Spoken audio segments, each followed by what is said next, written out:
이 기장은 비행기를 조종하던 중 갑작스럽게 끔찍한 상황을 맞닥뜨렸어요. Birds.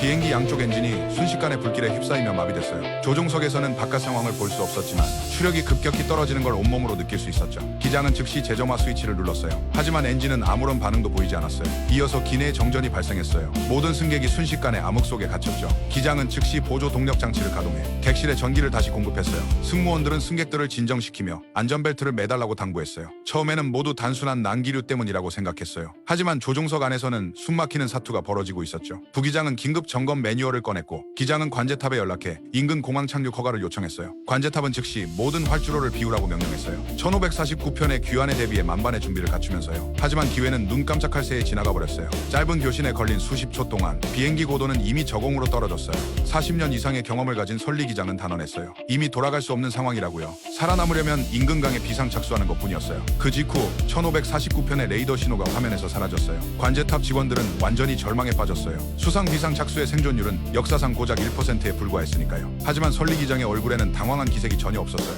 42년의 비행 경력이 만들어낸 침착함만이 있었죠. 그의 등 뒤에는 155명의 목숨이 달려 있었어요. 어떤 이는 유언을 남기고 있었고 어떤 이는 사랑하는 사람에게 마지막 작별을 고하고 있었어요. 승무원들은 쉬지 않고 머리를 숙이고 자세를 낮추세요를 외쳤어요. 죽음의 문턱 앞에서도 그들은 끝까지 자신의 역할을 다했어요. 설리 기장은 마지막 착수 각도를 맞췄어요.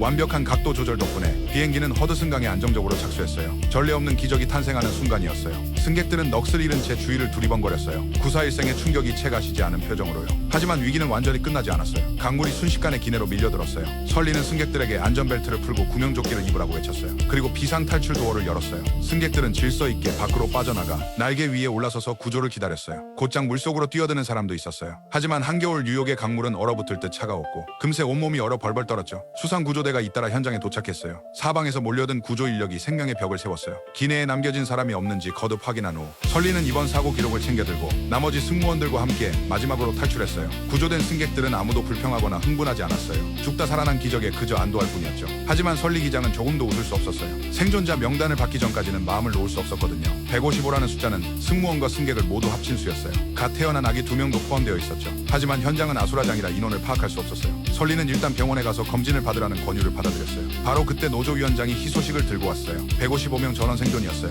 순식간에 설리는 온 미국인의 영웅이 됐어요. 택시기사들은 그를 태우는 것만으로도 영광이라고 했을 정도였죠. 하지만 그렇게 생각하지 않는 사람들도 있었어요.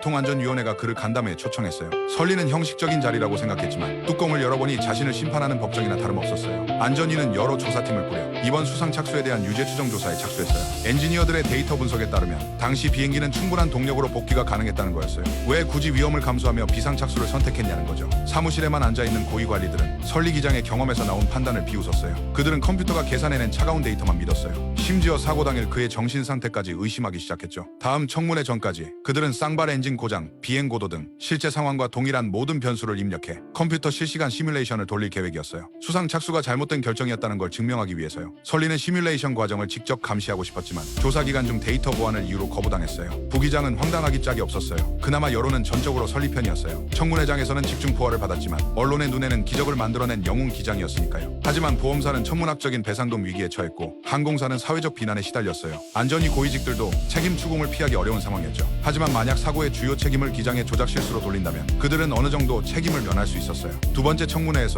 그들은 컴퓨터 시뮬레이션 비행 결과를 들고 나왔어요. 기온, 고도, 풍속 모두 사고 당일과 동일한 조건에서 데이터는 비행기가 복귀할 수 있었다는 걸 보여줬어요. 더구나 20번의 시뮬레이션 복귀 시도 모두 성공이었죠. 이 말을 들은 설리는 고개를 떨궜어요. 자신이 당시 판단을 잘못 내려 더 위험한 길을 선택한 건 아닌지 의심이 들었거든요. 게다가 비행기 데이터 시스템 기록을 보면 버드 스트라이크 이후 왼쪽 엔진이 여전히 작동 중이었어요. 충분한 추력이 있었으니 보조 동력 장치를 켤 필요도 없었다는 거예요. 따라서 설리가 말한 쌍발 엔진 마비는 사실이 아니라는 거였어요. 잇따른 권위 있는 데이터 앞에 설리는 흔들리기 시작했어요. 사고가 난 날로부터 시간이 흐를수록 아찔했던 기억도 점점 희미해졌어요. 철석같이 믿었던 자신의 조작과 판단이 엄청난 압박 속에 자기 불신의 수렁으로 빠져들었어요. 그 뒤로 밀려온 불안감에 매일 밤 악몽을 꿨어요. 꿈속에서 그는 1549편을 몰다 버드 스트라이크를 당한 후 복귀를 시도했어요. 하지만 비행 고도의 제약으로 비행기는 선회하다 그대로 뉴욕 도심으로 추락했어요. 수백 명이 목숨을 잃는 참사로 끝나면서요. 더 큰 문제는 만약 자신에게 책임이 돌아온다면 42년의 기장 인생이 즉시 끝난다는 거였어요. 강제 퇴직이라는 결말을 맞게 되는 거죠. 퇴직금도 없고 보상금도 없어요. 높은 재산세도 낼 수 없고 딸의 비싼 학비도 감당하기 어렵죠. 아내와 딸까지 자신 때문에 거리를 헤매게 될 판이었어요.